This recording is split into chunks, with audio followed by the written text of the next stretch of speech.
प्रिय दर्शकों और श्रोताओं, आसोज माह कृष्ण पक्ष अष्टमी को जीवित पुत्री का व्रत, उसकी कथा आप सुनिए।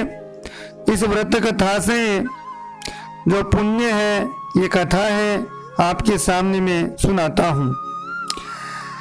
यह बात उस समय की है जब श्री कृष्ण भगवान द्वारिकाधीश थे। उनकी द्वारिका नगरी में एक बहुत ही दुखी ब्राह्मण व ब्राह्मणी निवास करते थे। उनके दुख का कारण उन 7 पुत्रों का था जो जन्म के कुछ क्षणों बाद ही मर गए थे।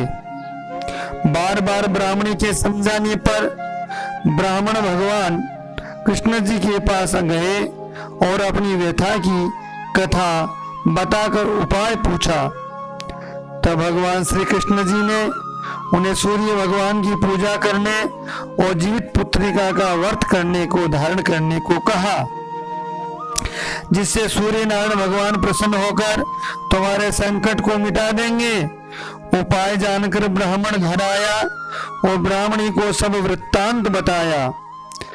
इस बार पुत्रोत्पत्ति के पश्चात ब्राह्मण और ब्राह्मणी बहुत ही दीन और अति आर्त स्वर से सूर्य नारायण भगवान से विनती करी।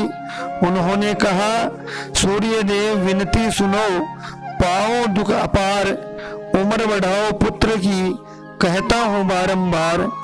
इतनी अति दुखी दीन वाणी सुनकर सूर्य भगवान का रथ जहाँ था वहीं रुक गया। उसकी विनती से प्रसन्न होकर सूर्य भगवान ने अपने गले की माला उस ब्राह्मण के पुत्र के गले में डाल दी और आगे चले गए। यथा समय यमराज ब्राह्मण पुत्र के प्राण लेने आ गए। तब ब्राह्मणी ने कृष्ण भगवान को पुकारा। कृष्ण भगवान सुदर्शन चक्र सहित आ गए। उन्होंने कहा, सूर्य नारायण भगवान की माला को यमराज के गले में डाल दो। तब यमराज तो डरकर भाग गया, किंतु उनकी छाया वही खड़ी रही। तब ब्राह्मण ने उस माला को उस छाया पर फेंक दिया। तब वह छाया शनि के रूप में श्री कृष्ण भगवान के पास आकर विनती करने लगी। तब दया से द्रवित होकर कृष्ण भगवान ने पीपल के वृक्ष पर रहने की आज्ञा दी। तभी से शनि देव की छाया पीपल पर निवास करने लगी। इसलिए शनि देव की पूजा के लिए जल पीपल में चढ़ाते हैं।